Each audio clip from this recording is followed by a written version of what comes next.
To open the gates of the past, one must first abide by the sacrificial rite. The eyeless lion questions, what is the limit of everything in the world? The wise at the banquet replies, the human soul. And so he curled up at the altar, hugging his knees with a high window over his head. He stared at the lion's sharp fangs and offered his soul. The first to disappear were his hands that worked tirelessly, then his legs that measured the earth, until his torso that had held his body together shattered. His head continued to murmur. But what did he murmur? For whose sake did he die? For whom was the lamb silenced? Who is the blind lion that killed the golden scapegoat? And most importantly, what is the true nature of Amphoreus as a world? To answer these questions, we must first take a closer look at the Amphoreus timeline that has been given to us in the 3.2 patch. To absolutely no one's surprise, Amphoreus is stuck in an endlessly repeating samsara, with the current titans being the previous generation's flame chasers. However, what Anaxa forgot to question was the true extent of the Amphoreus samsara, for the full timeline of Amphoreus is a bit wonkier than what he has told us in the main quest.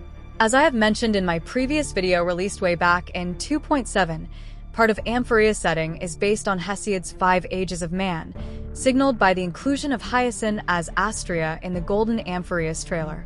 According to Hesiod, there are 5 Ages of Man: the Golden Age, the Silver Age, the Bronze Age, the Heroic Age, and the Iron Age. During the Golden Age, Cronus ruled the world and created a race of golden men who were perfectly immortal and morally good. After Hesiod, over time, the perfect golden era of immortality and goodness, as described by Hesiod, was later associated with the idyllic realm of Arcadia and the goat god Pan, and of course, Cronus, the god ruling over the Golden Age, is Cronus, the father of Zeus and the god associated with Saturn and fans in Orpheism, who, in Amphoreus, is just Phainon. It sounds a bit confusing right now, but I promise it will be important later on, so just keep this information in mind. Unfortunately for our Cronus fans, the Golden Age ended when Zeus killed him and stole his authority as the ruler of heaven and the mortal world. Reigning from Olympus, Zeus and the Olympian gods imprisoned all the titans who opposed them in Tartarus and ruled over the mortal world. However, one titan who was on Zeus' side, Prometheus, stole Zeus' fire and brought reason to humanity, creating Veritas the Truth. To take revenge on Prometheus, Zeus punished him to the underworld Tartarus, where he would have his liver eaten every day by Zeus Eagle.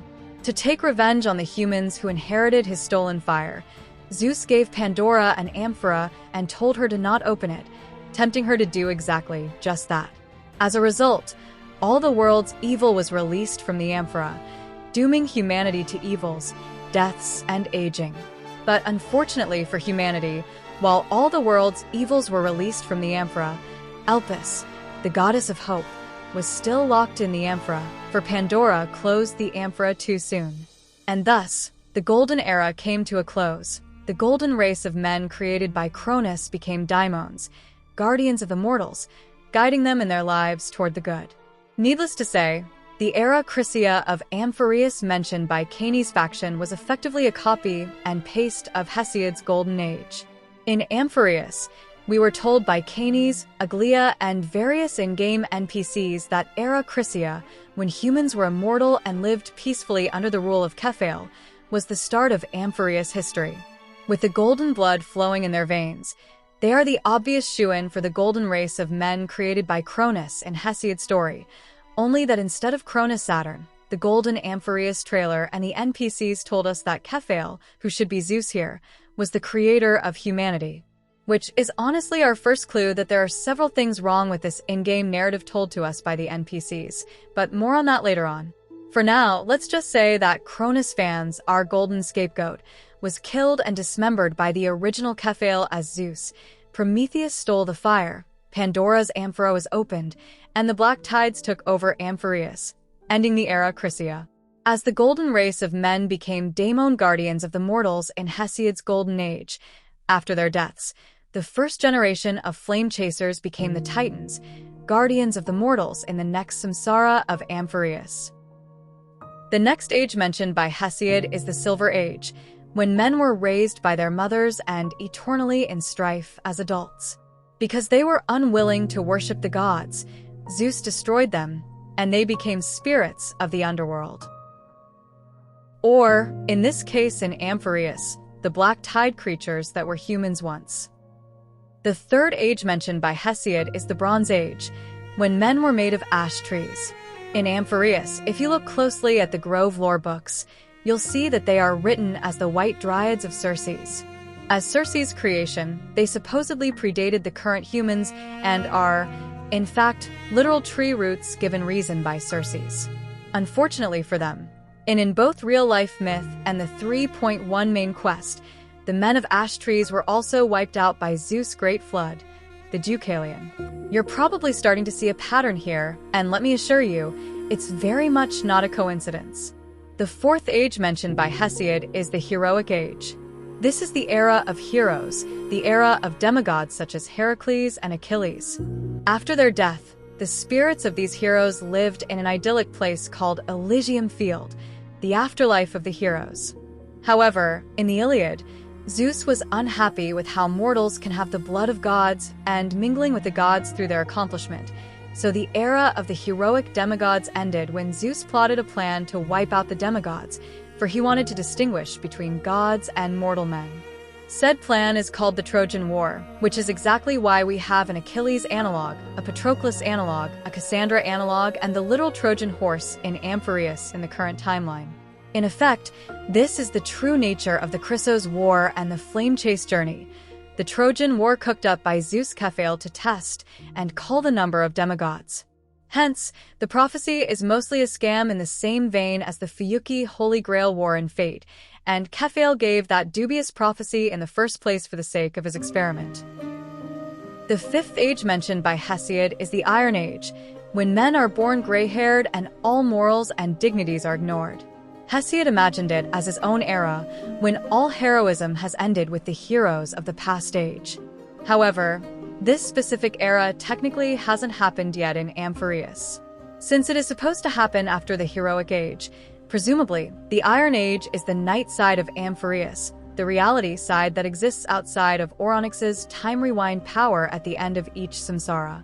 While Hesiod only mentioned 5 ages and ended it all in the depressing Iron Age, later authors, such as the Roman Virgil, added one last age to the era division, and since Hoyo writers have specifically stated in the interview that they took inspirations from both Greek and Roman myths, not just Greek alone, well, actually it's more like Minoan, Greek, Roman, Phoenician, Sumerian, Akkadian, Babylonian, Hittite, Yamnaya, Persian, Vedic, Jewish, Arab, British, French, German, Norse, American, Egyptian, Japanese.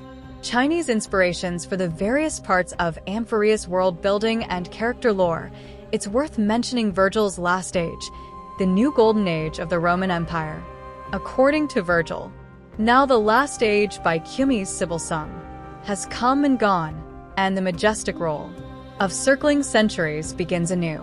Astrea returns old Saturn's reign, with a new breed of men sent down from heaven. Of course, Virgil politicized it and implied the new breed of men sent down from heaven was supposed to be the Roman Empire, but in the specific case of Amphoreus, the men from heaven are clearly the Astral Express, who literally came down from space. Astrea is, of course, Hyacinth, who is associated with Venus and will heal the sky, as I have mentioned in my 2.7 video. The Cummene Sibyl is no one else but Tribe, who also heralded in the new Golden Age, the Era Novae, with her mother's prophecy, and whose story bears more than just cursory resemblance to the Satyrcon's Cummene Sibyl. For more information on this, you can check my Tribe video in the playlist. And the Saturn here is obviously Cronus, the original creator of the golden race of men in Hesiod's Golden Age, the father of Zeus, and the god conveniently associated with Heracles Melkart, Pan, and Phans in Orpheism. Not suspicious at all, truly. But of course, if you have played through the Baby Seal event or watched my previous analysis videos, the Era Novae is a lie. The black tide that represents all the world's evils has already muddled the clear water. The giant beast that rests in the abyss will return, and the golden cup is fated to be shattered without a champion. After all, Virgil's New Golden Age is not only a poem talking about the future resurrection of Saturn that never happened, but is also, in real-life history, an add-on long after Hesiod's work. As in, it's not really canon, and Hoyo has decided to make a funny nod at this fact. And if the baby seal event isn't obvious enough, Paimon, or shall we say, Reaver's existence itself, proves to us that we are in something more complicated than just a cyclical samsara of 5 ages of men. In addition to the cyclical samsara between the different generations of Titans, Amphoreus is also in an eternal return. While these two concepts are often conflated in the fandom scene and by Hoyoverse themselves under the same umbrella term, Lunhui, Samsara, as they are used in Honkai 3 Part 1 and Genshin, and Eternal Return, as they are used in Honkai 2 and Mars Plot Honkai 3, are actually slightly different concepts of cyclical time with different origins. Samsara, as it is used in Honkai Impact 3 and in Genshin, is actually closer to the Greco-Roman view of cyclical history than it is to the Hindu-Buddhist samsara. Usually associated with Empedocles, the Pythagoreans, and the Stoics, the Greek and Roman philosophers considered time to be a cycle of different eras. For example, using Hesiod's and Virgil's Golden Age as an example, the start of the cycle would be the Golden Age, then Silver Age, Bronze Age, Heroic Age, and the Iron in the progression of decline, but at the end of the cycle, according to Virgil, the world would reset back to another Golden Age, which is a parallel of the past Golden Age, but not exactly the same. In Honkai Impact 3, this view of parallel but not the same is expressed by the previous era and the current era, which share similarities but do not exactly repeat, as the characters of the current era are only descendants and parallels of the past but are not the past itself. An easy way to understand this would be to look at Kevin and Kiana, the former of which is the latter's great-great-great-great-grandpa instead of them being exactly the same person. But while Kiana is a descendant, a foil, and a parallel of Kevin, she is also a spiritual descendant and a much stronger parallel to Alicia, who is arguably the origin of the goodness and love in all current era Hersher. Similarly, Dr. May of the previous era is not actually Raiden May, despite the similar face and surname. They are merely distant relatives of the Raiden clan, generational parallels as lovers of the Kalasna main characters, and the two aspects of Dr. Faust in the narrative: the cold, logical enlightenment who lost hope in humanity's survival and in Sophia, versus the emotional, hopeful romanticism that returns to classical Greek and still loves Sophia. Yet at the same time, Raiden May's love for Kiana is also a parallel to Eden's love for Alicia, which was emphasized in the Graduation MV. Ditto for Genshin and its 4.5 cycles, in which civilizations are built and destroyed in cyclical manners, as Fontaine is periodically destroyed by a flood every cycle, but needless to say, the characters themselves, such as Child and his whale, don't repeat and are merely parallels of the past, and in the case of Child, he isn't actually the original Ajax, just repeating the same fate due to his name. Effectively, this is what the different generations of the Titans really are, parallels but with many changes as well. You can see it nowhere clearer than with Thanatos, who was Polixia in the previous cycle and is now her twin, Castoris, but Castoris also existed in the previous cycle as herself, so clearly, Castoris isn't Polixia. They're only parallels, and inexact parallels at that, because Castoris represented the death portion of Thanatos, giving her twin the final embrace, while Polixia is the life portion, unwilling to let her sister go after her death. Other obvious examples are Aglia and Anaxa, who hate each other's guts despite their Titan's love.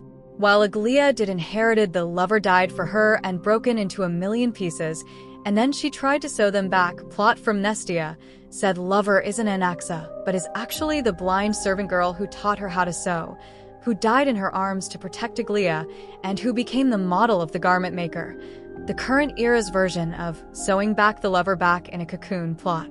Meanwhile, while Anaxa did inherit the soul broken into many different pieces plot from Cerces, he was never resurrected by the current generation of Mnestia, Aglia, and he straight up just died for real at the end of 3.2 so that his core flame can be donated to Phagousa's basin. Another very important example would be the slot for Oronix, who was a literal child. In the current generation, the literal child is actually the Janus heir Tribi, and the current heir for Oronix is, well, us, who is not very subtly implied to be the previous Kephale in the hidden achievement in Dawncloud when you light all the candles for Kephale.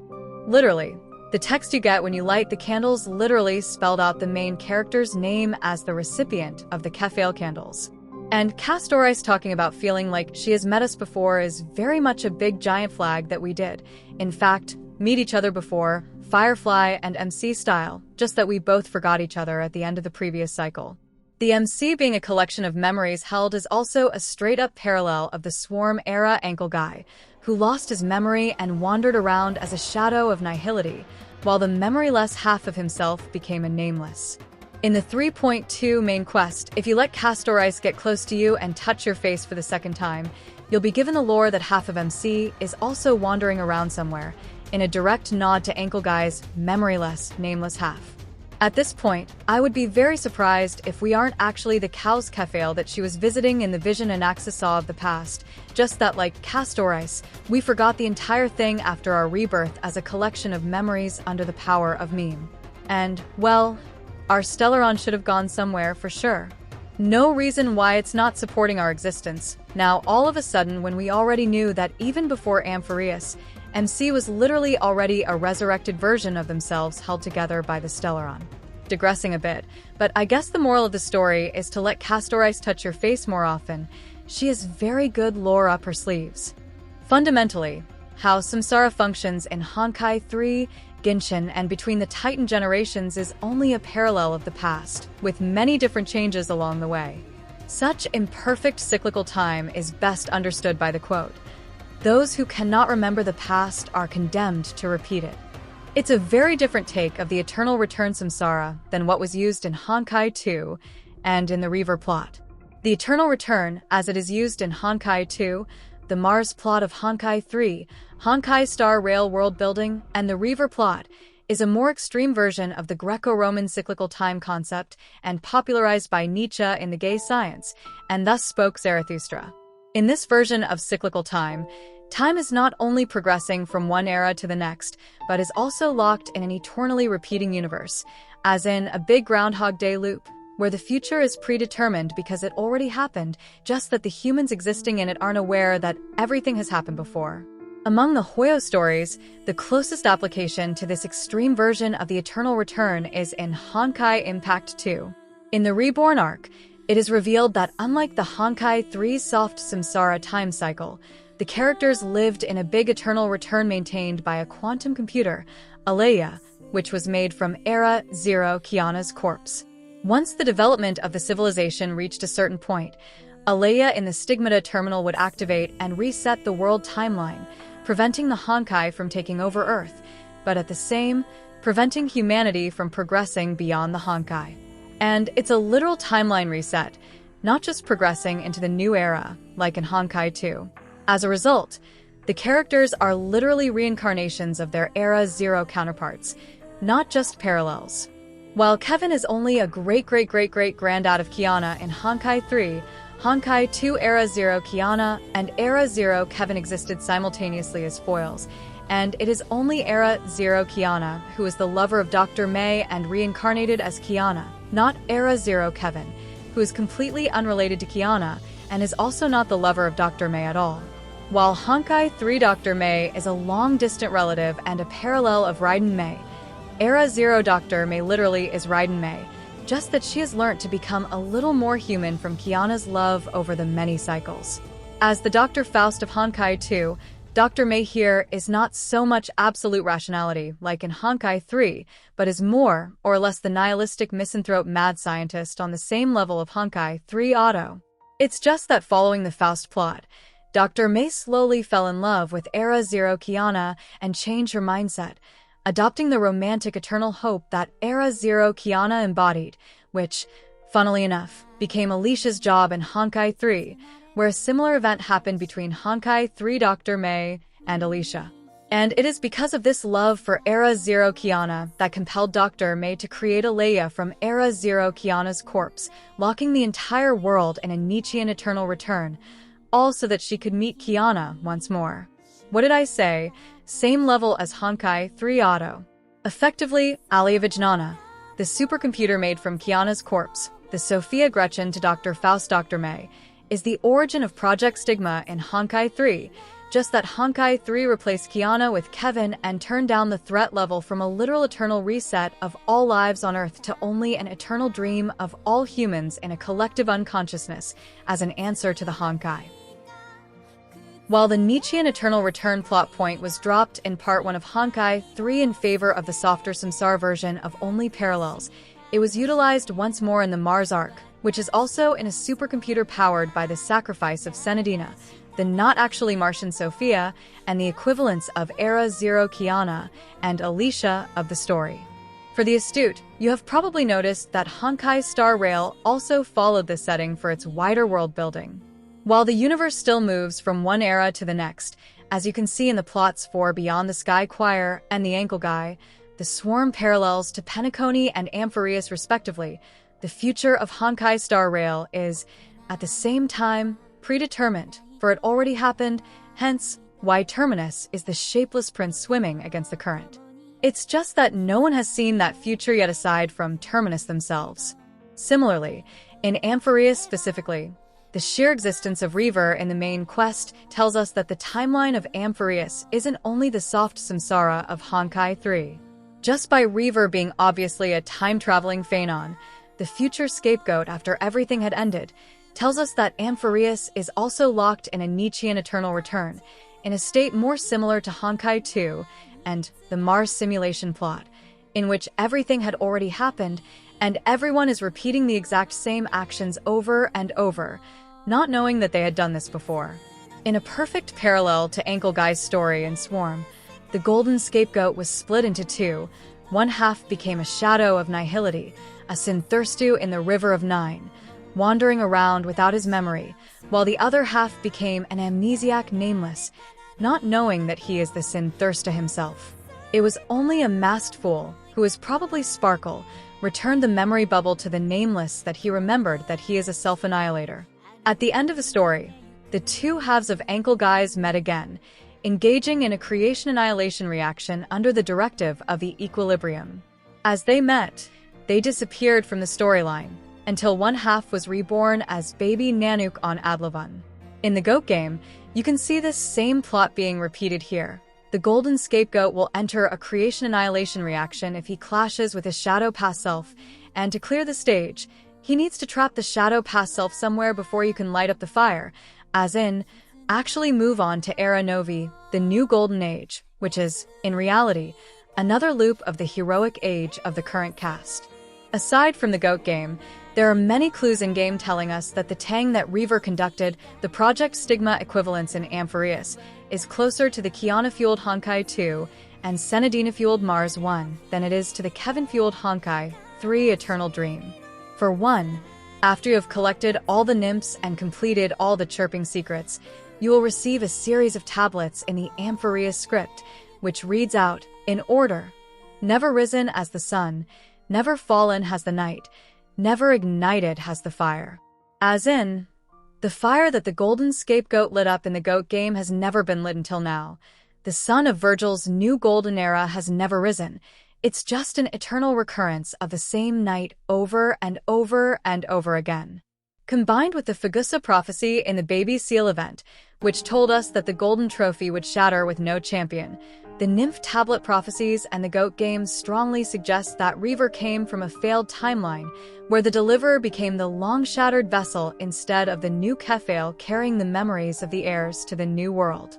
At the end of the 3.2 main quest, Black Swan and Anaxa hinted to us that the Era Novae is supposed to be crafted out of the current heir's memories carried by Phainon as Kephale, March's missing memory as Cyrene, was supposedly the origin of Amphoreus as a memory simulation in the first place, then the eternal return to the current timeline, the heroic age of the Chrysos heirs. That Reaver is enacting is very likely to be fueled by those exact memories that was supposed to be used to build the Era Novae instead. Which, honestly, isn't too far off from how Era Zero Kiana was used to fuel the eternal return of Honkai 2, or from how Senadina traded off memories of her to fuel the eternal return of Mars. In any case, It is reasonably certain that Phainon is going to fail the task given to him by the heirs and by Anaxa, because as Reaver, we are reasonably certain that he traded off all of it in lieu of an eternal return to his homeland, which he actually already told us he really wanted to do way back in 3.0. If only I could separate my soul from my body too. That way, I'd be able to fly my soul back to the comforting fields of my homeland anytime. Very prophetic. In a way, you can say that Reaver's plot is very Fate Stay Night. Literally, because the Holy Grail War, which is also a cup made out of Rhine gold and fate, is also a total scam. Instead of giving the winner access to the root and the third magic from the Age of Gods, it actually contains all the world's evils. More on that in a different video. Jokes aside, to be perfectly fair to Phainon, no one, not Anaxa, not Aquila, not Tribi, has ever asked him what he actually wanted to choose between the new golden era of the prophecy or the current era of the present. I think it's incredibly on point for Aquila to be the one to feed Phainon the argument for the new golden era in the debate with Canes. While at first we, as the audience, are moved by Phainon's impression oration skill, it was a big rug pull right after to realize that Phainon himself doesn't actually know what he wanted and doesn't really understand what the era Novia is supposed to be. He was only repeating what he thought Aquila, and everyone else wanted to hear from him. At the same time, it's also on Anaxa for not thinking more on Cerces' question for him, because if he had actually spent more time to investigate it and the, mysterious enemy that has been running around killing the Titans but also somehow knew the grove like the back of his hand, he would have realized that the decision to hand over the core flame and trust in the process of the prophecy, needless to say, a very big mistake. After all, never risen as the sun, never fallen has the night, never ignited has the fire. It's interesting to note here that Reaver's plot of the Eternal Return strongly resembles the Phaeton Certos quest in Genshin, as I have mentioned way back in 2.7. The long story short of that quest is that the people of Enkanomia lived in a proverbial cave underground without access to the sun.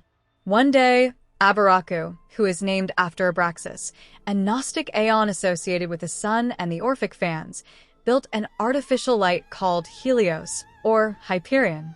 However, for his trouble, he was dismembered into many pieces by the ruling elite and buried across many corners of the Enkanomia.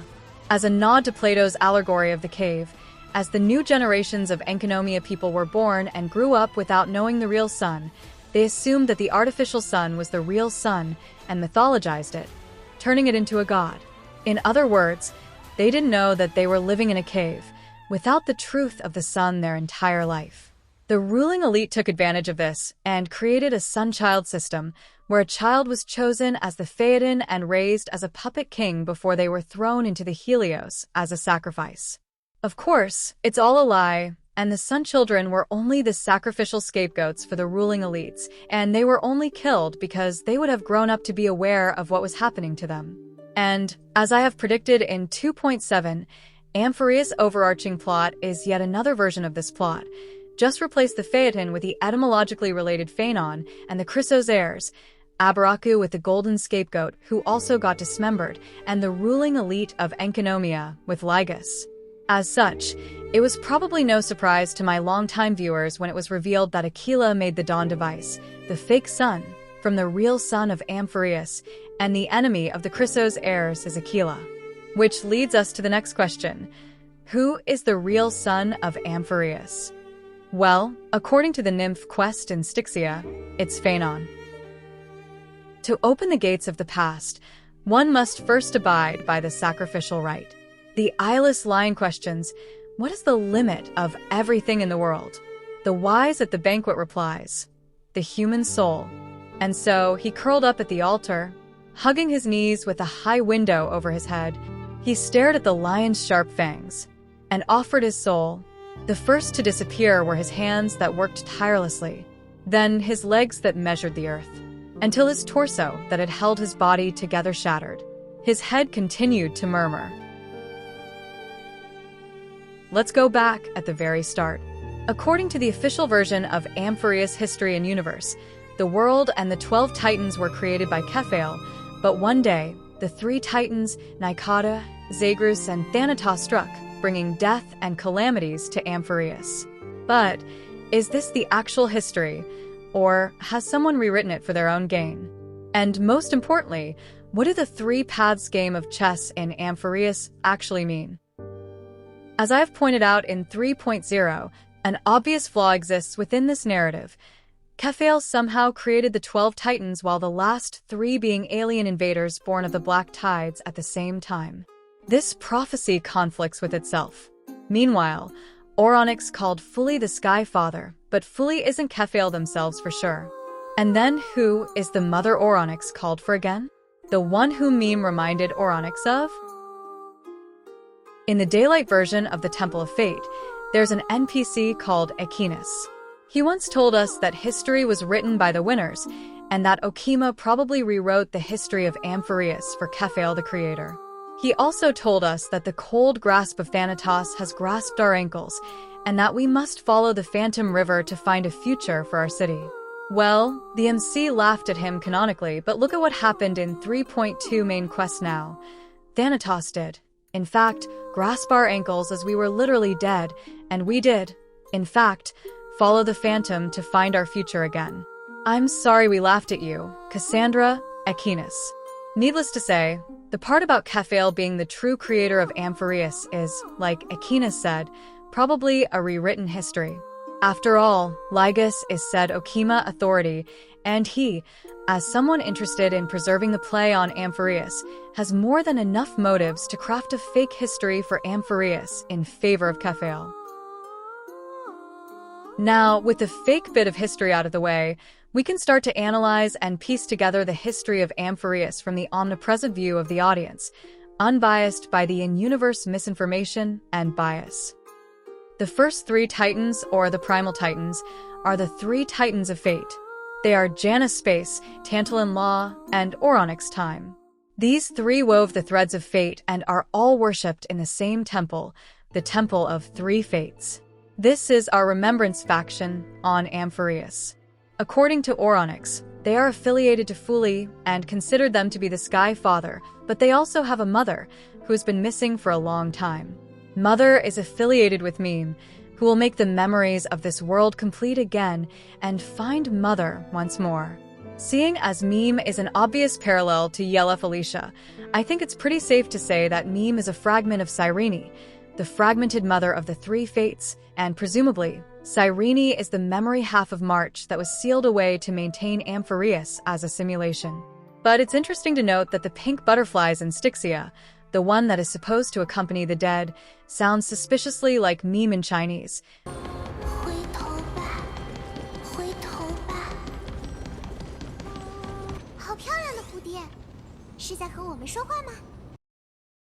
So that might go a long way into explaining why it was only MC who could see and hear Meme at first. In Protean Hero, the mythologized version of the story is that Mnestia gave Thanatos those butterflies in exchange for resurrecting Cerces with the moon cocoon, so it would be interesting to see what the truth behind it is, and how the moon cocoon is related to Cyrene this time. The in-game myth believes that Oronix created 6 moons, but Tantalon got mad and struck down all but 2, leaving Amphoreus with only 2 moons. In Honkai 3, Alicia sacrificed herself and blazed a path to the moon cocoon so that she can bring back love of humanity to the Honkai bundle, so I wouldn't be surprised if the moon cocoon over here is where Cyrene's remnants ended up at. But in short, the remembrance held by Cyrene is the proverbial first descender in Amphoreus, correlating to the second, who came in Genshin. The next 3 groups of titans are Earth Georios, Sky Aquila, and Ocean Phagousa, carving heaven and earth. In the Phagousa story in Protean Hero, these 3 titans were formed in the same event. Aquila was the stream that rose with the heat and became the sky firmament, while Phagousa was the stream that condensed with the cold and fell as raindrops. Georios was the earth that became awake when the raindrops of Phagousa fell on them. Now, it sounds a bit confusing, but once you consider that Phagousa is supposed to be represented by a chalice, as in the magician holding the chalice in the alchemical process called magnum opus, the process as above, so below cited by Castorice while holding the literal philosopher's stone in the main 3.2 quest, it starts to become much simpler. Effectively, the birth of Georios, Aquila, and Phagousa is the result of an alchemical progress conducted by the original permanence holder in Amphoreus, which Black Swan actually hinted to us way back in 3.0. This is further backed by the tapestries in the hidden room in Styxia, which told us that Phagousa is actually a whale swimming in a cup, and historically for Hoyo writers, whales are leviathans, and leviathans are a class of magnum opus beings that included both Long and Ouroboros. In addition, in the main quest, it was revealed to us that the moon Thanatos current held used to belong to Phagousa, so the alchemical progress that Castorice used, the as above so below magnum opus with the Philosopher's Stone, was presumably used to carve the heaven and earth by the original permanence holder in Amphoreus, the third descender, who created the three titans of earth, sky, and ocean. If the anniversary prophecy holds true, as it did for Sparkle's encounter being the first drip for Amphoreus' last anniversary, then the permanence actor in Amphoreus is probably that Infernalis, the long scion mentioned in Dan Heng's encounter. Regardless, to put this in Genshin terms, the permanence actor in Amphoreus is the equivalent to the third descendant in Genshin, the dragon Nibelung, who is the original ruler of the Genshin world, who ascended to outer space and was dismembered to become the Seven Gnosis, who created the three moons, just that instead of 3 moons we only have 2 moons here.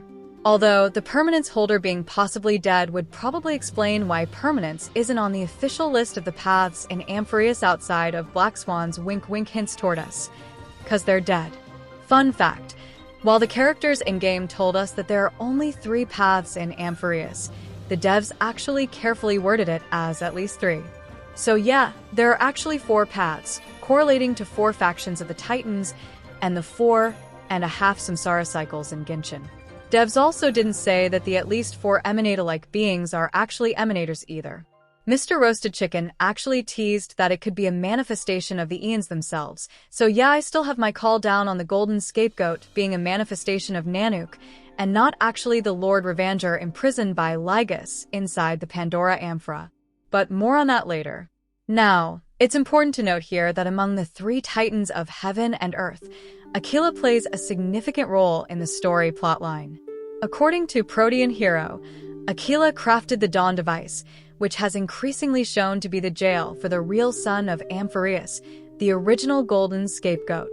Of course, this is a mythologized version of the truth, but if we are to compare it with Genshin lore and make a deduction, then the Dawn device of Aquila is probably a missing moon, likely not a collab but hijacked by Kephale, the fans of Amphoreus from the dragon, to imprison the real son, the deliverer and golden scapegoat of the story. At the very least, Aquila considers defeating Aquila to be imperative, so we will probably get more details on this in the next patch. The next 3 groups of titans are Mnestia Love, Kephale World-Bearing, and Cerces Reason, very obviously backed by the Erudition faction. While they're generally grouped together, it appeared that they were not created at the same time. Cerces, specifically, created the previous intelligent life on Amphoreus before the humans of Kephale arrived. As roots of Cerces, the White Dryads represent the humans made from the ash tree of Hesiod's Bronze Age. They were likely usurped by Kephale to make room for the new generation of humans, the men of the Iron Age and the Heroic Ages. Either way, in the current timeline, the White Dryads coexisted with the humans at the Grove until Reaver and the Black Tide swallowed them in a reference to Zeus' Great Flood, the Deucalion. After the White Dryads of the Cerces Bronze Age were the humans of Kephale, correlating to Hesiod's Iron Age and Heroic Age. According to the Bath Sprite in 3.0, the humans of Kephale were created from clay, mixed with the Titan's own golden blood. According to the Avilius decoding of the golden scapegoat, the humans crafted by Kephale were perfectly immortal. Cerces didn't protest much, and granted them reason anyway, while Mnestia granted them with love. But what is love? That's incredibly vague. The answer is even weirder. In Protean Hero, Cerces later died and was split into many different pieces. Wonders who killed and dismembered Cerces Kephale, and Mnestia wanted to resurrect Cerces. To do this, Mnestia gave Thanatos flowers and butterflies, which are, in fact, blatantly stated to be human souls in the garment maker's interactions. So, effectively, Mnestia, as love, gave human souls to the moon cocoon of either Phagousa or Thanatos, bringing mortality to humanity, and with their now limited lives, humans could finally understand what love is, which is exactly what happened to Styxia, and in the main quest with Castrus ritual. But the most interesting titan in this group is actually Kephale, or shall we say, the original Atlas Prometheus of the story, Lycus. His full name Lycurgus was taken from the legendary lawmaker of the Spartans of the same name. The real-life Lycurgus was credited with the formation of eunomia, good order, and the Spartan upper and lower houses system, which became the cornerstone of modern Western government structures even today. In the Amphoreus, Lycurgus is an Antikythera, a race that was already nearly extinct before the Chrysos Wars.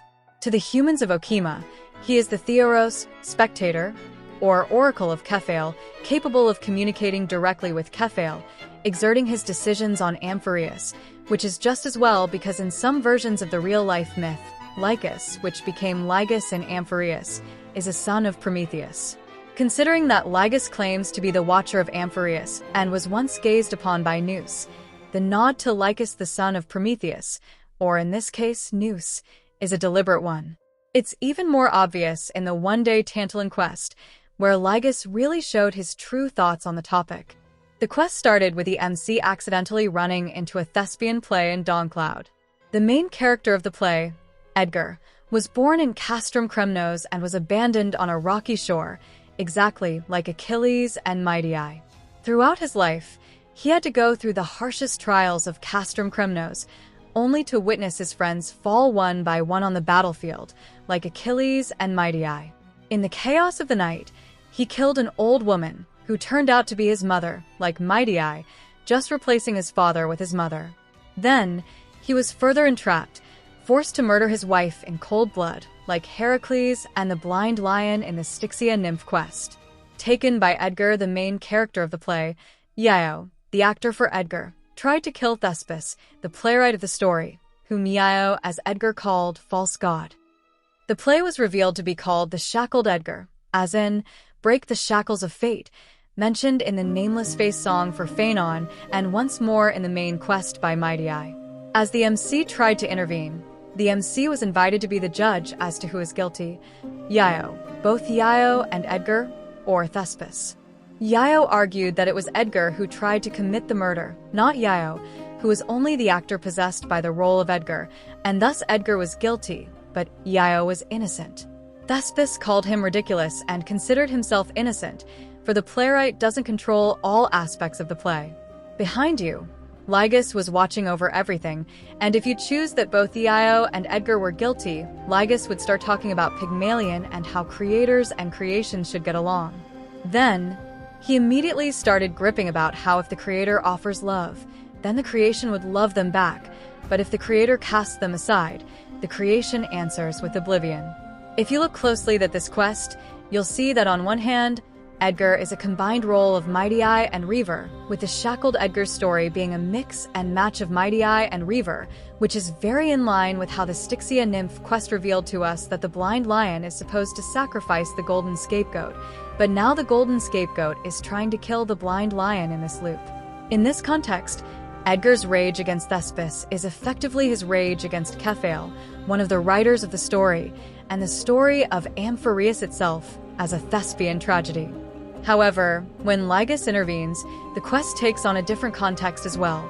In the role of Pygmalion, the created, Lycus is not so subtly gripping about Nous, the creator, and how they abandoned him on Amphoreus.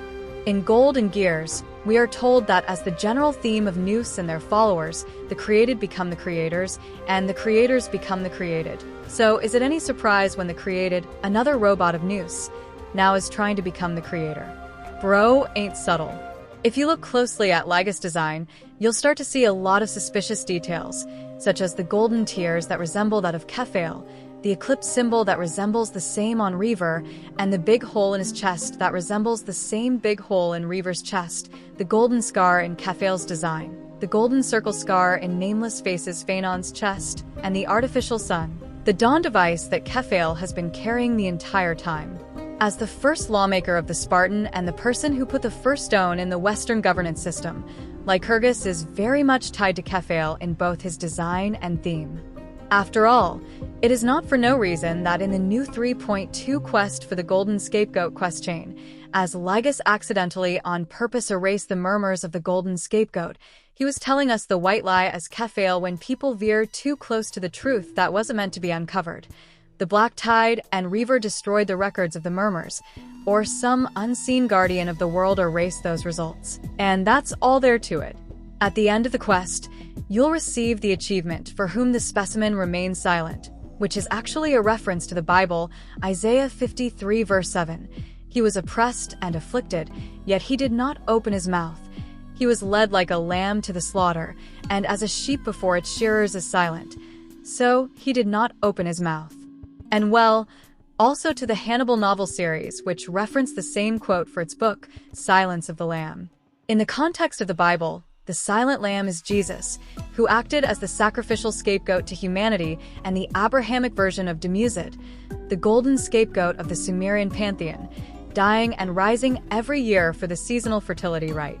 It's just as well that Diogenes confirmed to us that the golden scapegoat murmuring is Reaver's past, as the golden scapegoat eternally dying and rising of Amphoreus, eternally dismembered and sacrificed for the cycle of eternal return, locked into the role of Kephale by Lygus, the original Atlas Kephale, who foisted off his job of world-bearing to Heracles the blind lion and the Demigorgon the golden scapegoat in the Garden of Hesperides.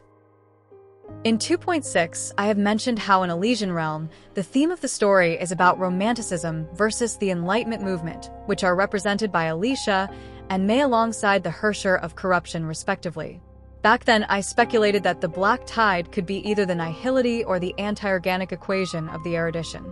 In 3.0, when the story was released, I thought it was nihility because of how the lore of the River of Souls strongly resembles that of the nihility, but in 3.2, Hoyo writers did an Uno reverse card and told us that actually, the River of Souls overflowing is only an after-effect of the Black Tides and not the cause of the Black Tides itself. With how Lygus debuted in the same patch as the Erudition emanate like being with a suspicious eclipse patch on his shoulder, I think it's safe to say that the possibility of the Erudition being the Black Tide, the corruption of the present versus Cyrene's romanticism in Amphoreus, is now back in the menu. Now, it's not necessarily the anti-organic equation itself running the program inside Lygus, but likely something close to it at least, if we are to take Avilius' transcription of the Golden Scapegoat as something that veers too close to the truth that wasn't meant to be uncovered. According to Avilius, in the era Creatura, when the world was brand new, humans weren't humans, enacting violence and cannibalism as part of their everyday life. However, someone stole the core flame from the Titans and gave it to the humans. Those who feared the fire became sheep, while those who did not became human shepherds, but fundamentally, there is no difference between humans and sheep. The Prometheus who stole the core flame became the golden scapegoat, forced to wear a sheep mask, turning into the night itself, and fated to endlessly hunt themselves forever. When the Black Tides appeared, humans, the shepherds, remembered that they, too, could be hunted like sheep. At the end of the message chain, Avilius concluded that the shepherds and the sheep are the same, under the same rule of a higher destiny ruling above them all. When you put this into the context of the Titans and humans being one and the same originally, you'll instantly realize that the Titans, the ones that used to be the Chrysos heirs of the previous generations, are the human shepherds of the story, while the normal humans are the sheep to be slaughtered by the Black Tides. Similarly, Reaver, as the heir of Kephale, is the Prometheus who stole the core flame, forced to wear a sheep mask, and turned into the night itself. And as the curse of the Black Tides forced upon him by the role of Kephale, the Flame Reaver, which is actually named the Flame-Stealing Wanderer in Chinese, then embarked on the hunt for the Shepherd Titans, who had forgotten that they, too, could be hunted like sheep. And who punished the golden scapegoat with his sheep mask and the curse of the Black Tides, but the higher destiny of the story, Lygus, the Erudition Watcher of Amphoreus, and the equivalents of fans, the first descender in Genshin who stole the authority of the dragons and created the humanity of Teyvat. Incidentally, Phainon means light, is etymologically cognate with fans, and is also a fake name for Phainon, Representing the Kephale role, he was forced into by the Amphoreus script as the golden scapegoat of the story. For ease of understanding, you can think of Ligus as Zeus in the Iliad. As the ruler of heaven, he did not want the demigods and humans to mingle and usurp him and the Olympian gods, like what they had done to their forefathers, the Titans. To do so, he plotted for Eris to bring the golden apple of strife, which is, in this case, the core flames, to the wedding, all to sow wars among the demigods and reduce their numbers. Because of Kephale's prophecy to Mortis, the flame chase and the Chrysos War, the Trojan War of Amphoreus, were enacted under the guise of the Black Tides, which was under Ligus Zeus' control anyway. Thanks to the flame chase and the Chrysos Wars, the demigods, and most importantly, the golden scapegoat Phainon, did not realize that they were all trapped in the Pandora amphora and manipulated by Kephale all along, unable to break free from the amphora that imprisoned them. On the other hand, in Hyginus Astronomica, Prometheus also created Phainon, the youth whom Prometheus made excelling all others in beauty. He tried to keep Phainon back and not present him to Zeus, but Eros reported him to Zeus. As a result of this, Phainon was lifted up into the stars by Zeus, becoming associated with either Jupiter or Saturn, depending on the version of the story. It's just that in Amphoreus, it's not so much Prometheus created Phainon, so much as Prometheus Ligus created the role of Phainon for the golden scapegoat and lifted him up into the stars as Saturn, which, in other words, is becoming the world-bearing Kephale and the sacrificial scapegoat forever. Mind you, when the Hersher of Corruption trapped the Sims of the Flame Chasers in an eternal dream, she actually did it because she loved them like Alicia loved them and wanted them to be eternally happy in their dream, even if that dream was empty of meaning and hope. So Ligus, assuming that he is taking the role of the Hersher of Corruption here, probably has a similar motivation, albeit mixed with his massive creator issue toward the Erudition creator who abandoned him in Amphoreus. Well, that and the fact that the Amphoreus that Ligus has been taking care of is actually Pandora's amphora, sealing all the world's evils from the rest of the universe. I actually speculated about it in 2.7 based on the Elysian Realm plot, and then the devs confirmed it right after in the 3.0 interview. So yeah, that joke about all the world's evils as the Black Muds in the Baby Seal event isn't just a Fate reference. All the world's evils are actually inside Amphoreus as the golden scapegoat. And like Fate's Ungra Manu, who was actually just a hapless villager tortured, dismembered, and killed to be the scapegoat of the world's evils before actually becoming all the world's evils and enacting an endlessly repeating time loop to keep his master alive and pretend that he could have a happy normal life. Our golden scapegoat was also dismembered and buried in 4 different corners of the world. According to the Styxia Nymph quest, to open the gates of the past, one must first abide by the sacrificial rite. The eyeless lion questions, what is the limit of everything in the world? The wise at the banquet replies, the human soul.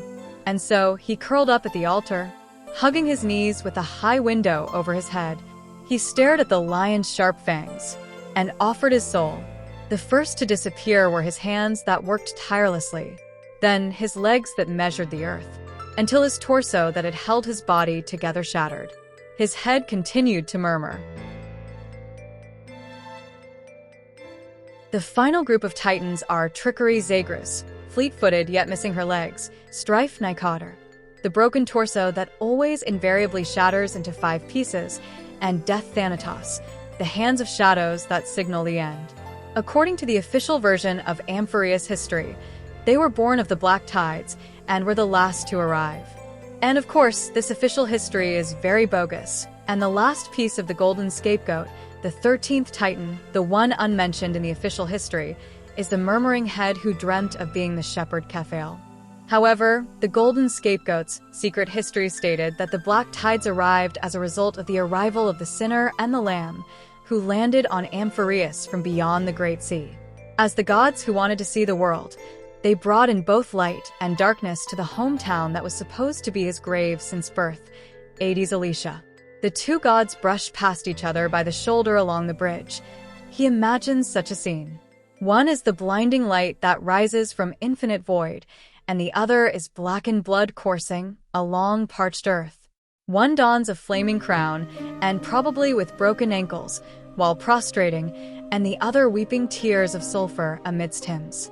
This happened 1,000 years ago. Prometheus stole flame from the Titans that originally didn't want to give it, and for that, he was forced to wear the mask of a sheep and turned into the night. He once brought light to the world, but now dwells in a paradise no wider than a foot. He speaks to people in the language of blood, and then they slew him, just as he slew them. For his sin, the lamb was branded by iron glowed red-hot in the furnace, leaving a mark that denoted the shepherd's property. A willing sacrifice, the lamb wanted to die to enact the eternal return. The hour hand greets the minute hand's 13th return, just as it did the first time. The sinner cannot tell beginning and end apart. To open the gates of the past, one must first abide by the sacrificial rite.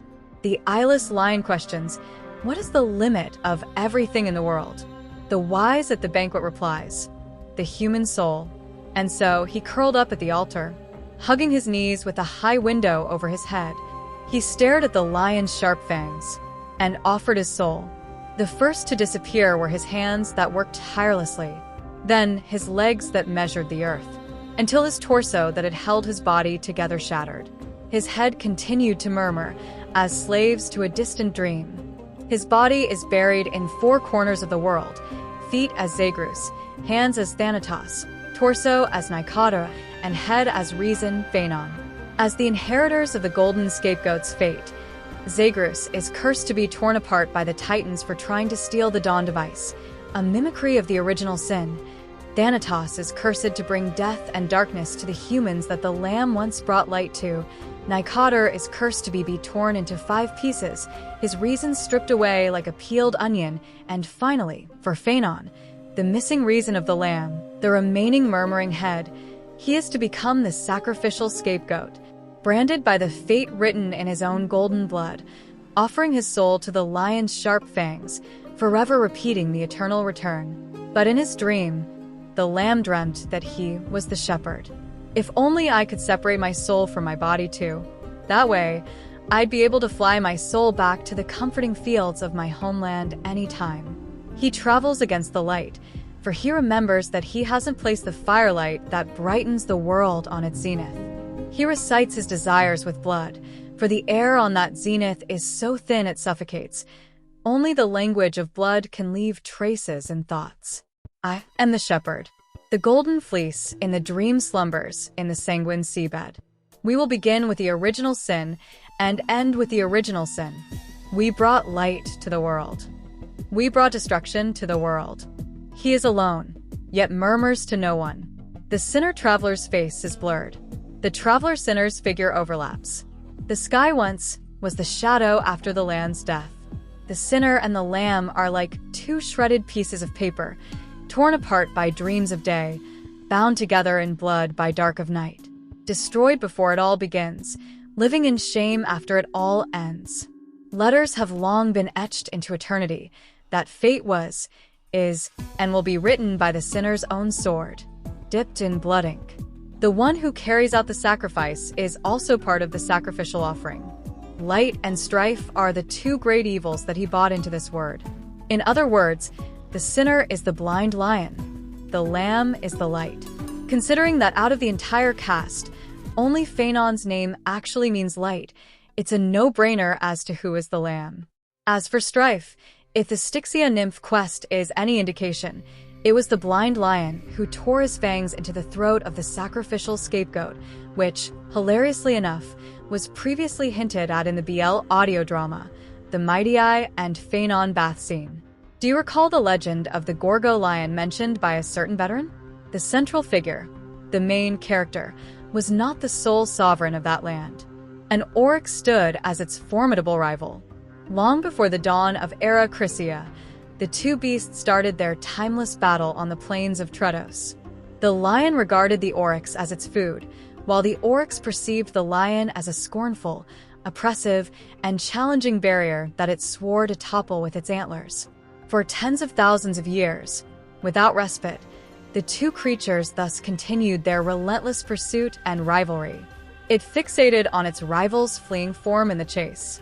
It set its sights on the other's neck, nearly within reach. It had nowhere to escape. On the land of Amphoreus, some lives meet their end at dusk, some at dawn, and yet others are fated to perish under the blistering sun at noon.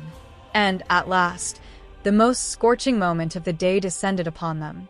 The formidable hand of fate heeded their call and arrived. Incidentally, Phainon lost. Overall, a very hilarious foreshadowing to the Styxia nymph quest lore about the blind lion being the assistant killer of the golden scapegoat. Looking back, this part awfully reads like them. Too many people die too late, yet some die too soon. The Lamb says that death is a major affair as worthy of import as the most grandiose festival. Festivals won't just happen once, but death cannot be rewound. But you have already stepped on the altar countless times. I am the assistant priest killer after all, so I know it well. That wasn't me. Seriously, it wasn't. Don't pretend to be so relaxed. You're right. Sorry. To deliver the firelight, we sinners killed ourselves every time. Back in 3.1, in my previous video for Myphai, I have noted that narratively, Phainon is constructed as an alter ego of Myphai and vice versa, with Phainon representing the love that Mydeimos hid away to become the Mad King, and Mydeimos representing the strife that Phainon suppressed to become the hero, in the same vein as the same literary device used for Achilles and Patroclus by Homer. Well, with the reveal in 3.2 Styxia Nymph Quest, that part ain't a metaphor anymore. Apparently, they are a pair, the sinner and the lamb, the strife and light that brought about the original sin literally, which honestly might go a long way into explaining how Myphai can resist the Thanatos. Like the main character and Phainon, he was originally not part of the Amphoreus Samsara, and functionally the power of Thanatos, Zagreus, Nikador, and Phainon Reaver all originated from the same source, the body pieces of the golden scapegoat.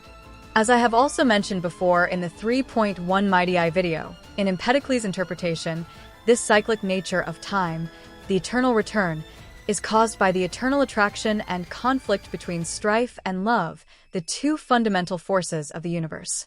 Twofold is what I shall say, for at one time the elements grew to be only one, out of many, at another time again they separate to be many out of one. And double is the birth of mortal things, double their death. For the one, birth is both born and destroyed by the coming together of all things, while the other inversely, when they are separated, is nourished and flies apart. And these elements incessantly exchange their places continually, sometimes by love all coming together into one, sometimes again each one carried off by the hatred of strife. Thus insofar as they have learned to grow as one out of many. And inversely, the one separating again, they end up being many. To that extent they become, and they do not have a steadfast lifetime, but insofar as they incessantly exchange their places continually, to that extent they always are, immobile in a circle. And in this case, they are literally the love and strife, the sacrificial scapegoat and the blind lion, who sacrifice themselves in a cycle of eternal return so that the homeland Amphoreus can be resurrected from the black tides. Since it's Reaver traveling back in time this time, and Myphai's story and meme book is complete, I'm gonna wager that Myphai is the one being killed and dismembered this time, and the role of the assistant priest sinner went back to Phainon, who was supposed to be utterly alone. To compare Amphoreus to Genshin once more, the sinner and the lamb are the equivalents of the fourth cycle fueled by the MC twins, one of which, the Abyss sibling, has already been sacrificed to the Erminsel in the Xbox Glider lore, thus becoming a component of the Loom of Fate and losing their descender status. In Amphoreus, assuming that the above interpretation of the golden scapegoat is correct, then at the end of every cycle, golden scapegoat is supposed to be assembled from the core flames under the name the heir of Kephale, Deliverer, and dismembered once more to restart the eternal return, in the same vein as Era Zero Kiana being turned into the resetting button called Project Stigma by Dr. May, and in the same vein as the Abyss siblings sacrificing themselves to the Loom to reweave fate. Correlating with this is Paimon in the Baby Seal event, who wanted to take the Golden Cup and worked on the enemy side. Black Seal that absorbs everyone else in the team to protect them is, of course, Reaver and Phainon's future fate.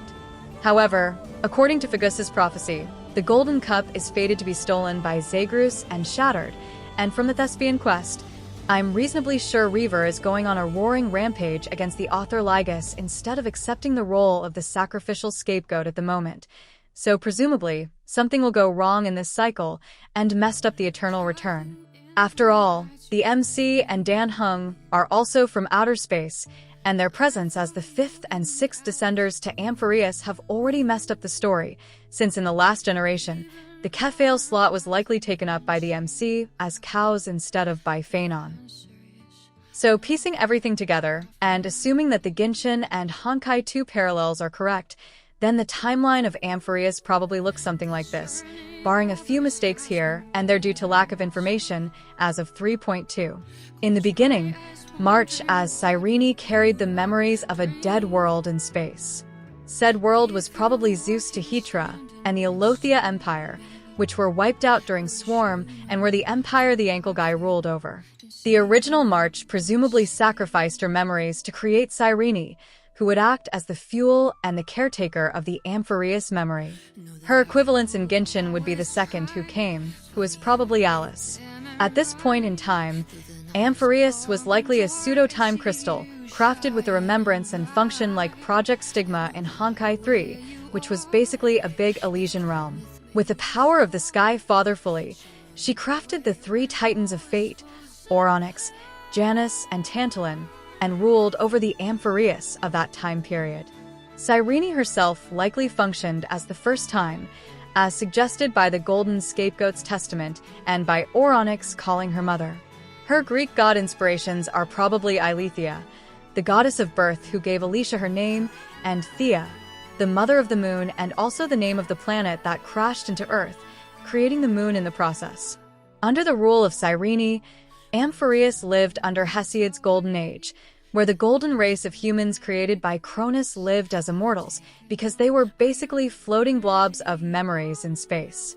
Inside the simulation was the memory of the ankle guy, who is presumably Phainon, the Anti-Nanook, the manifestation of an Aeon the devs teased, and the Apollo, whose birth Eileithyia is supposed to prevent.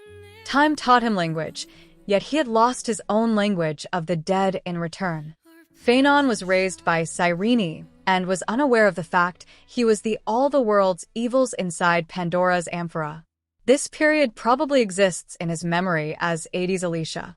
As Saturn Cronus, he was the origin of golden blood and acted as the original son of the simulation, although he presumably wasn't aware of any of it.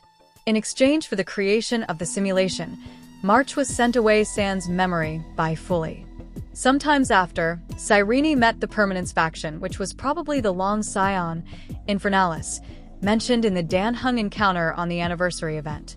Said Long Scion might, or might not have been dead. This Permanence faction is the equivalence of Nibelung, the 3rd descender who was dismembered to create the 7 Gnosis, the creator of the 3 moons, and the original ruler of the world over in Genshin. Regardless, from the Long Scion, Amphoreus, the floating blob of memory in space under the care of Cyrene, gained a physical form, realized into reality by the sky Aquila, the earth Georios, and the ocean Phagousa. While the in-universe myth attributed the creation of the moons to Oronix, the 3.2 main quest told us that Thanatos inherited the moons from the dead Phagousa. We don't know which version is true or not, but it's probably somewhere in the middle. With how Cyrene and Alicia are heavily connected to the moon, my speculation is that Cyrene, as Thea the mother of moon, sacrificed herself as Oronix to revive the dead Long Scion, which led to the creation of the 6 moons. Tantalon then cut down 4 out of 6 moons, leaving only 2 behind. But of course, that's still a speculation, so your mileage may vary. We are severely lacking information on this period, but if the Hesiod structure is correct, then this should be the Silver Age. Sometimes after, the Erudition faction came, headed by Lygus, the designated watcher of the Amphoreus simulation. Lygus was sent by someone, probably Nous, likely to turn Amphoreus into an Aeon-raising project, effectively a big simulated universe, where the Erudition tests for extrapolations of other paths. He carried with him 3 subprograms, Mnestia, Cerces, and Kephale. Cerces carried data for plants and white dryads, Mnestia carried data for bugs, and Kephale carried data for humans. Judging by how Ligus grips about being abandoned by the creator, I think it's safe to say Nous, or whoever created Ligus, kinda just forgot about him and the entire project altogether. With the arrival of the Erudition faction, reason was brought to Amphoreus. At one point in time, presumably Ligus got mad that he was abandoned by his creator, so Zeus Ligus usurped the Permanence faction, the Remembrance faction, and Cronus Phainon in the Titanomachy. Then, he imprisoned the real sun, Phainon as Saturn, with the power of Aquila to create the Dawn device. From then on, the lamb Phainon was imprisoned in Amphoreus, unaware of his true identity. This should be Hesiod's Bronze Age, when men made out of ash trees were created by Zeus and ended by Zeus during the Deucalion. In other words, Ligus started to introduce the Samsara to the humans and gave out the prophecy to them, effectively foisting off his job of the Atlas world bearer to the humans. Ligus then rewrote the story so that Kephale becomes the true creator of Amphoreus, just like what fans the first Descender did in Genshin. At an unknown time period, Phainon, now presumably as a human hero and in the role of Prometheus, stole the fire of the Titans to give them the ability to stand against gods. He successfully stole the fire, but he never managed to light them and was caught by Ligus. The pieces of the core flames ended up being spread among the human population as the Golden Blood, effectively recreating Cronus' role as the creator of the golden race of humans once more. This is the equivalence of Hesiod's heroic ages. While the flame chase success was debatable, the light signal probably did attract the attention of the last faction, the Destruction. This should be the strife that the Sinner Traveler carried into Amphoreus, the lion hero Gilgamesh as he descended into the underworld for the herb of immortality and Enkidu, and the blind lion that was the assistant priest in the sacrificial ritual of the lamb. With the arrival of the Destruction, the Black Tides also arrived. Also, it's a toss-up as to who actually brought it in, Ligus as a punishment for Phainon, or the blind lion himself. I'm betting on Ligus honestly, because his role strongly resembles that of the Hersher of corruption. Either way, the blind lion met with Phainon and conducted an original sin with him, which probably translates to assisting in the flame chase and stealing the golden apple from the Garden of Hesperides. However, for whatever reasons, probably Ligus rewriting the script so that Phainon would be stuck as the source of the Black Tides and forced to wear a sheep mask forever. The result was a complete failure, and Amphoreus was destroyed. At the end of the first Samsara, when they had lost everything, the blind lion and the lamb decided to turn back time again to return the hometown 80s Alicia to its original state, as the Amphoreus equivalent to the twins in Genshin and to Dr. May and Kiana in Honkai 2. In Orpheism, Zagreus Dionysus was torn apart by the Titans, marking the original sin of humanity. As punishment for the dismemberment of Zagreus, the Titans are imprisoned in the underworld Tartarus. Thus, humanity, born with the essence of Dionysus and the flesh of the Titans, carried the potential for both sins and enlightenment. The blind lion ritually killed the golden scapegoat with his fangs and split him into 4 pieces, creating the reason Phainon and the last 3 Titans, Zagreus, Nikador, and Thanatos, committing the original sin once more, presumably as a counter against the curse of the Black Tides Ligus put on Phainon. Zagreus tried to steal the Dawn device but failed and was dismembered into many pieces. Nikador started a war against Aquila, presumably in another attempt to destroy the Dawn device imprisoning the real sun, and died to a wound in his back. Thanatos inherited the dead moons from Phagousa, becoming the river of souls that carries the dead to the next cycle. The blind lion Gilgamesh then fell into the sea, becoming the eternally dying and rising god Melkart in the River of Souls. At the end of the story, the eternal return was enacted by the golden scapegoat. Light and strife fell into the distant dreams prepared for them by Ligus, and the story started once more, which led us to the current timeline. In the current timeline, as the Heracles cursed to shoulder the sins of Atlas Ligus, the golden scapegoat forced to wear and sheep mask and turned into darkness, Reaver effectively is repeating Ligus' sin, killing the Sophia Cyrene as the Demiurge fans in the current timeline, thus carrying the name Phainon and marked with the golden brand of his fate. fated to kill and be killed by his future past self. And since Reaver died as the long-shattered vessel in the previous cycle, Phainon as Reaver, the Phanzaros of love, likely doing the execution this time against Strife the Blind Lion, in accordance to Empedocles' love and Strife cycle. As Strife takes over the world and all life is destroyed in the world, love would overcome Strife and binded the world together once more, forming the sphere under the dominion of love, restarting the cycle once more.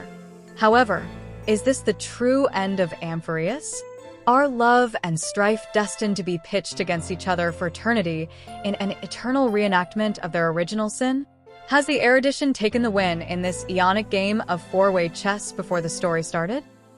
I would say, probably not, because Lygus isn't the only playwright, and there are currently 3 scriptwriters in Amphoreus, representing the 3 forces of the tragedy: Cyrene of romanticism, Lygus of the thespian tragedy, and Sparkle of the comedic immersive theater show. In The Birth of Tragedy, Nietzsche argued that in a Greek tragedy, there are 2 driving forces of the plot: the reason and logic of Apollo and the uninhibited emotions of Dionysus. As opposing forces in tragedy, the goat song offered to Dionysus, the Apollonian rationality, and the Dionysus intoxication are pitched against each other in a perpetual conflict that drives the tragedy forward. However, according to Nietzsche, this balance was broken when Euripides had forsaken Dionysus. As the tragedy of Dionysus was driven off the stage in New Attic comedy, only the empty shell of Apollonian rationality remains, and by empty shell of Apollonian rationally, he meant Socrates. In other words, Nietzsche argued that the Greek tragedy had died to suicide, killed by the hands of Euripides, leading to the death of tragedy. In the context of Amphoreus, you can clearly see how the chess game between the different forces is based on this analysis of Greek tragedy. For Phainon, he is the golden scapegoat, the original Dionysus torn into pieces by the Titans, representing the intoxication of the goat song as an offering to Dionysus himself. But at the same time, he, as Dionysus, is being imprisoned and driven off the stage by the empty shell of Apollonian rationality, Lygus, who is, funnily enough, a robot. And the New Attic comedy fueling the empty shell of Apollonian rationality is, of course, Sparkle, as she has already told us way back in the first anniversary. She is the divine mecha in charge of scriptwriting in the immersive theater show called Amphoreus. But the story doesn't end there. There is still Cyrene, after all. As the representative of the Romanticism movement and the simile to Dionysus, Cyrene is the attempt of people to give birth once more to the tragedy of Dionysus, giving meaning and hope once more to a tragedy that had already died. In short, as I have mentioned before in 2.6, she is the Elpis hope at the bottom of the Pandora amphora, changing the plot slightly to give meaning to the flame chase. Presumably, this means she has made romantic edits to Lygus' thespian play via the typewriter memes, turning the last loop into Phainon's hero journey as the deliverer and retaking his authority as Cronus in the true New Golden Age. In short, the current loop can be read as a chess game between Cyrene's romanticism and Lygus' corruption of enlightenment, the chess game to determine the rebirth or death of the goat song. It's up in the air as to how Cyrene's gambit would pay off and how March's return alongside the outside interference of the Astral Express would impact the stare-down face-off between Cyrene and Lygus. At the very least, the main character already messed up the plot majorly by, presumably, becoming the previous Kephale and then taking the job of Onyx in the current Samsara. And of course, unfortunately for everyone involved in the Amphoreus play, Pandora Herta, the emanator of the real Prometheus in space, is here as well, and she is very, very determined to crack this box open no matter what, precisely because people told her to not open it.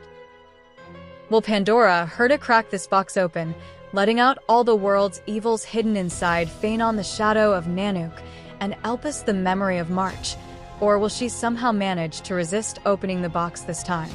Will March and the main character pay the price of memories so that Amphoreus can come into existence beyond the Pandora box? Well, we don't know for sure, it's a coin toss, but one thing is certain. If Cyrene's romanticism wins over the plot once more, the golden scapegoat is sure to follow the footstep of the romantic Alicia, embracing his role as Phanzaros, becoming the birth of tragedy once more with his final eternal return. In other words, to quote Nietzsche, beyond good and evil and no longer, like the Buddha and Schopenhauer, under the spell and delusion of morality, may just thereby, without really meaning to do so, have opened his eyes to the opposite ideal. The ideal of the most high-spirited, alive, and world-affirming human being who has not only come to terms and learned to get along with whatever was and is, but who wants to have just what was and is repeated into all eternity, shouting insatiably to Capo, not only to himself but to the whole play and spectacle, and not only to a spectacle but at bottom to him who needs precisely this spectacle, and who makes it necessary because again and again he needs himself, and makes himself necessary. And this wouldn't be a vicious circle made God?